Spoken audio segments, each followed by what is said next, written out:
This interview is brought to you by the Pro Fight Shop in Hollywood. Radio Rahim at the famed Azteca Gym with Abner Mares. How are you, Abner? All good, man. All good. Positive. I'm excited. Fight 3 weeks away from a big fight, big exposure fight, being that I'm the undercard for Mayweather. We all know Mayweather's a big guy, big attraction. Millions of people are going to be watching, and I plan on making my night that night. Now, this is probably the biggest crowd that you'll ever fight or you ever have fought in front of. And you're stepping up in weight, and you're fighting a veteran who's just, attained a title himself. I know that you're not a nervous fighter, but getting prepared for an event like this, a fight like this, how do you mentally make sure that you stay in the right frame of mind? You just don't think about it. I mean, it's just another fight. You're going in the same, shape ring, and that's your house, that's your home right there, that ring. I let that not get to me. My last fight was at Staples Center. I know it wasn't as big as this one's going to be, but, it's the same thing. At the end of the day, it's a fight. I got to please the crowd. That's what I like to do. Give the fight fans a good fight and, go in there and do what I do. Now, we've been talking for years about you, reaching the marquee level, being a main event fighter. You've gotten that. You've gotten a couple belts. But the one fight that could have actually launched you into, household name recognition that you guys seem to have worked on quite a bit but couldn't make happen. Obviously, it's Nonito Donaire. How bad do you still want that fight? And do you think that is what is necessary to propel you into that next stage? No, I don't think so. I mean, it is a big fight. It is a fight that the fans want to see, and no doubt. I mean, if that fight were to happen, it's a fight that will boost us up either or to a whole different level, elite level. But I know there's other fights out there. I got to keep open. I got offered this fight, tremendous fight against Ponce De Leon, capture my third title, God willing. There's big names at featherweight. We all know that there's good names out there, but I'm still hopeful for a fight against Nonito. Believe me, I know he's mentioned my name.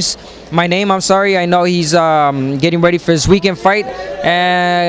If he wins and God willing, I win my fight. Believe me, I'm still gonna keep pushing for that fight because it's just a big fight, a fight that the people want to see. And I know he's not gonna be happy if he wins. He's not gonna feel he's the best or he was the best at 122 because he never faced me. Now, you guys are fighting on Cinco de Mayo weekend. This is probably the marquee Mexican matchup.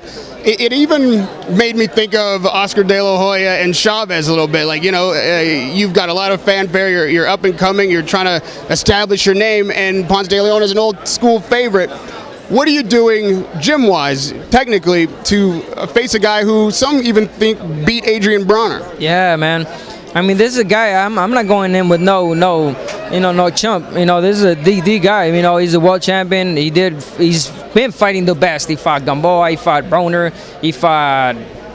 You name it, Juanma Lopez. But now he's facing Abner Mares. I plan on giving him a good fight, a smart fight, and just stick to my game plan. I know it's going to be a tough fight again. I'm moving up to a whole different weight class. This is a weight class where he's comfortable in, but I plan to make it my weight class now, and I just got to go in there and make a statement that I'm ready for the featherweights and that I could go in there with heavy punchers. Now, this is your first featherweight fight. Why take on such a daunting task? Why not get comfortable at the weight, at least for one or two fights? I mean, you've earned that.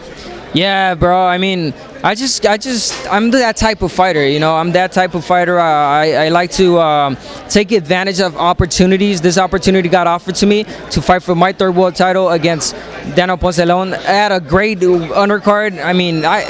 Who's going to say no? There's no way. And I had to say yes. I took this fight. It's a tough fight. But again, I know I can win. I know I'm going to win. And I know it's going to put me in a whole different level because millions and millions of people are going to be watching. And I'm going to be showcasing my talent and what Abner Mares does in the ring. Now, as we all know, at the end of the night, a win's a win. But it's been a few years since you've won by knockout. Is on a stage like this, to grab attention from the main event being Mayweather, you're probably going to need a knockout or a spectacular performance. How much is that on your mind? And are you looking to put a statement out there like that? Can you knock out Ponce De Leon? Yeah, anyone can knock out anybody. Even I have power. It's not like if I have 3 knockouts, 4. I got 13 knockouts, and if you go back to my last fights, I've knocked down Moreno. I knocked him down. The one prior to that, I stumbled him. I've always heard my guys or knocked them down, and I got power. And believe me, going into a different weight class, who knows? With that new extra weight, might give me that extra heavy punch. You never know. And I do plan on making a statement. If it comes to by knockout, so be it. I'm ready. I've been working on my power punch as well.